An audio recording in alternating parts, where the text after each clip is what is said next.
to come to the school's rating, what's it about? Who is it for? Essentially, I guess, looking at, to some extent, at the parallels with microfinance, it's likely to begin in terms of the users of the rating. It's likely to begin through by facilitating lending to affordable private schools.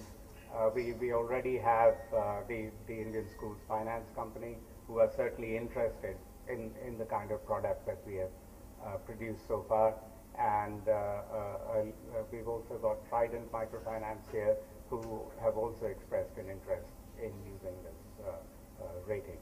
So initial interest by ISFC, Trident Microfinance are here. So I mentioned there, attract MFIs. But of course, the real money in the long term comes from commercial banks. Initially, when we first started the rating process, commercial banks were lending maybe 50, 100 crores a year to microfinance institutions. Gradually, as the rating became available and it became something that the banks actually require, you got to the stage today where the banks have told the MFIs, if you don't have a rating report in your hands, don't even bother to come to us because we won't talk to you. So MFIs get rating first, then they go to the banks in order to raise money. Compared to 100 crores 10 years ago, the bank lending to microfinance today is of the order of 12,000 crores. Okay. So that's the kind of impact that we have helped to make. That's about facilitating the flow of funds into the activities that we are rating. That's what happened in microfinance, and we hope that there will be a parallel in the affordable private school space. But the rating goes beyond enabling the flow of funds. It also enables, because it identifies strengths and weaknesses of the institutions that we rate, it also enables technical assistance initiatives. The schools themselves, in the case of microfinance, MFI managers, in this case school managers, being able to use this as a tool that drives their own business performance, because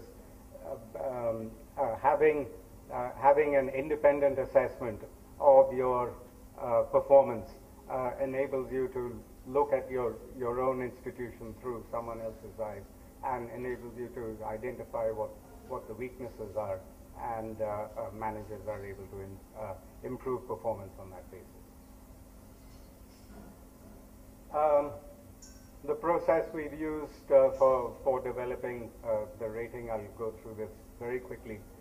We of course talk to educationists, they're listed there, EQFI, Education Initiatives, Pratham Teacher Foundation. We made some preliminary visits to a few schools in Hyderabad, and then we devised the rating format, which has various segments, including organizational segment, learning environment, student and teacher assessment, exam results, and the financial performance of the schools.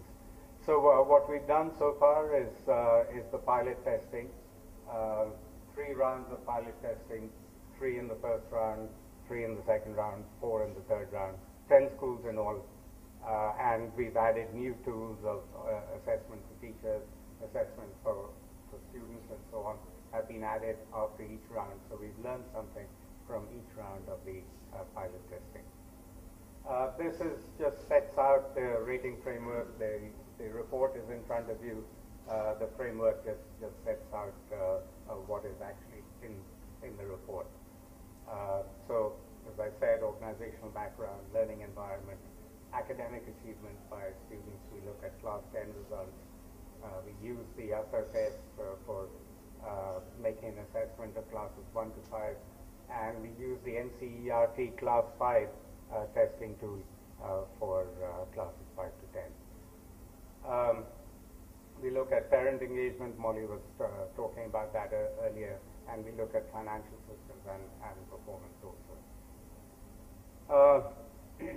some interesting information about the schools, the average size of the 10 schools that we've rated so far, how many teachers do they have. Someone mentioned yesterday 7% of students exempted from fee payment. The 10 schools so far, the average we've got is 5%. Fee overdues is an important issue with affordable private schools, but it's also related to the time of year when you're collecting that information.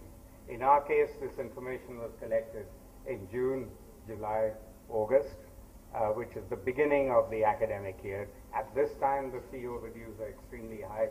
Essentially, school managers are able to collect these fee overdues at exam time because the students will not be able to sit the exam if they haven't paid their fees. They're not all 100% rigid about this, but that's essentially the method they use for collecting their fees. So the rest is something you can see in the report. A couple of other interesting points. Someone mentioned yesterday that the government requires 6 square feet per child. That's the government norm. But the average we found for these 10 schools is 3.7 square feet of space. The weight of the school bags, the norm is 3.5 kg. The actual school bags that the kids are carrying is about 5.6 kilograms. So they're carrying substantially more load than they should be. The teacher test that we conducted, you can see the results here. A relatively small proportion of the teachers, only 46% scored above 50% of marks in the teacher test. So that gives you an indication of the quality of the teachers, I guess. Then the student academic achievement, the USR test, which is for the primary level. I'm sure Rukmini will be able to tell you more about that. But you see here the bar chart on the left that even at class 5 level, only about 35% of students are able to understand what they're reading, and the same level for undertaking simple division. And percent of students in the NCERT test on the right, the percent of students scoring over 40% in the class 5 test. Even at the class 9 level, only 1/3 of the students are able to do the math questions. So in a sense, this is an indication of the quality or not so great quality of some of the education that's being imparted as of now. Just to conclude, we're hoping to talk about what to do next.